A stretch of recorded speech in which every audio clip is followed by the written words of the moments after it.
Hello guys, welcome to my YouTube channel Shivu Classes. So again we have come with a new topic related to the arithmetic progression. So our first question is, if the sum of the first n terms of an AP is 4n minus n square.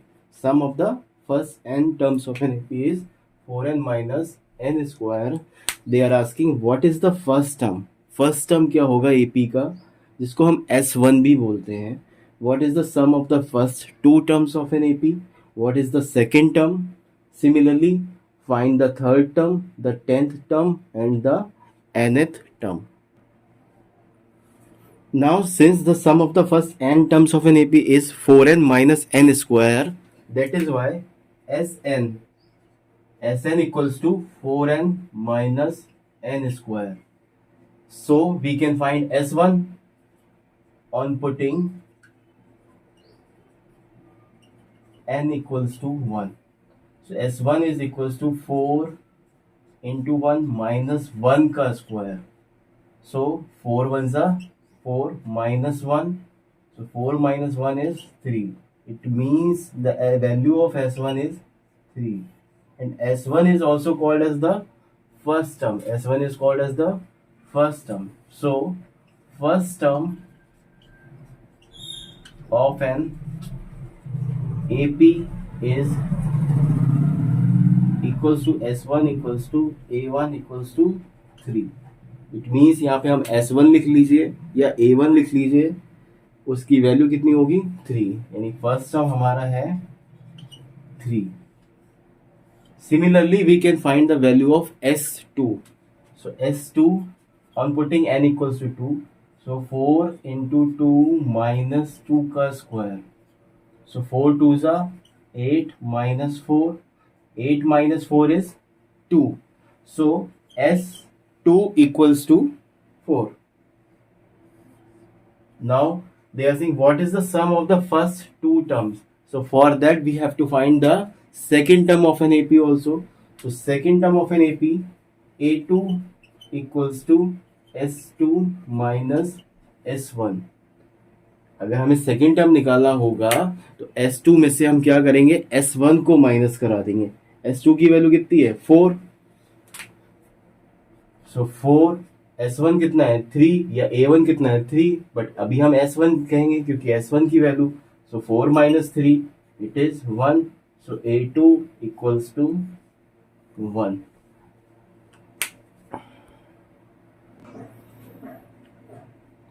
अब अभी यहाँ पे देखें तो हमने Sn equals to 4n minus n square की मदद से S1 की वैल्यू निकाली 3.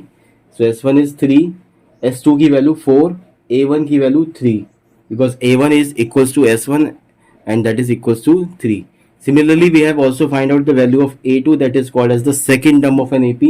So A2 equals to S2 minus S1. ये ध्यान रखना है कि अगर हमें सेकेंड टर्म निकालना होगा तो S2 माइनस S1 हमको करना होगा. ठीक है, तो S2 is 4, S1 is 3, so A2 is equals to 1, जिसको हम क्या कहेंगे second term of n AP. इसी तरह से अगर A3 हमको निकालना होता तो A3 क्या हो जाता है S3 minus S1, but A3 की हमें जरूरत ही नहीं है. Now they are asking we have find out the second term. हमने सेकेंड टर्म भी निकाल लिया. Second term is 1. Now sum of the first two terms. Sum of the first two terms. So first two terms कौन से हैं A1 plus A2. A1 कितना है हमारा 3, so 3. A2 कितना है 1. 3 प्लस 1 इज 4. सो हमने sum of the first two terms भी निकाल लिए. इसी तरह से हमको क्या करना है थर्ड. अब अगर हम देखें तो हमसे बोला गया है कि हमें थर्ड टर्म निकालना है AP का. तो थर्ड टर्म के लिए अगर हम A3 लिखेंगे, so third term that is A3, तो इसको निकालने के लिए हमें क्या करना पड़ेगा, second first condition is 3, this one S3 minus S2. हम इस तरह से भी कर सकते हैं. तो हमें S3 निकाल लीजिए. S3 क्या होगा 4 into 3 minus 3 का square, because it is 4n minus n square. So 12 minus 9, which is 3, S3 is 3, S2 कितना था हमारा 4 into 1, 4 into 2 8, 8 minus 4 it is 4। S2 हमने निकाला, हम निकाल ही लेते हैं। 4 इंटू 2 माइनस 2 का square, so it is 8 minus 4 which is 4, so S3 minus S2, so it is minus 1, third term is equals to minus 1। इसी तरह से अगर हम देखें तो दूसरा तरीका क्या था, nth term of an AP, so nth term of an AP is nth term of an AP, it is A plus n minus 1 into D, so हमें A3 निकालना है, so A3 equals to A plus 3 minus 1 into D, but D तो पता नहीं है, सो D हम यहाँ से निकाल सकते हैं A2 minus A1, so d equals to A2 minus A1। A2 कितना है हमारा 1, A1 is 3, so 1 minus 3 minus 2, the difference is minus 2। A means first term is 3 plus 2 into minus 2, so 3 minus 4 which is minus 1। तो अगर आप देखेंगे A3 यहाँ पे भी माइनस 1 है, यहाँ पर भी माइनस 1 ही आ रहा है। तो फिर आप यहाँ पे देखोगे कि A3 हमने निकाला A plus 3 minus 1 into D, A is 3 because the first term is 3 plus 3 minus 1 it is 2, difference is minus 2, difference कैसे निकाला, second term minus first term, so 3 minus 4 it is minus 1। सो अगर देखें यहाँ पे भी third term minus 1 आ रहा है, इधर भी थर्ड टर्म माइनस 1 आ रहा है, सो आप चाहें तो थर्ड टर्म इस तरह से भी निकाल सकते हैं व्हेन Sn इज गिवन, या फिर आप with the help of nth term of n AP की मदद से भी A3 की वैल्यू निकाल सकते हो। अब देखें D इक्वल्स टू माइनस 2 है, S1 equals to A1 equals to 3 है।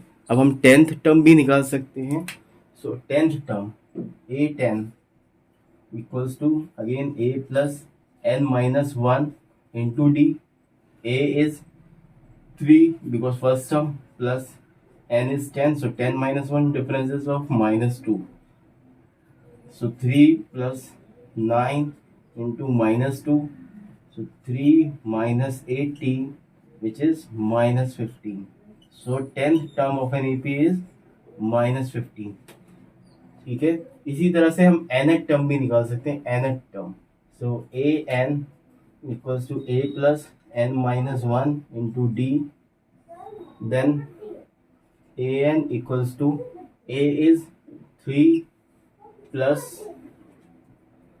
n minus 1 and difference is of minus 2, so 3 plus plus minus minus, so minus 2n minus minus plus, so plus 2, so 3 plus 2 5 minus 2n, so nth term is 5 minus 2n।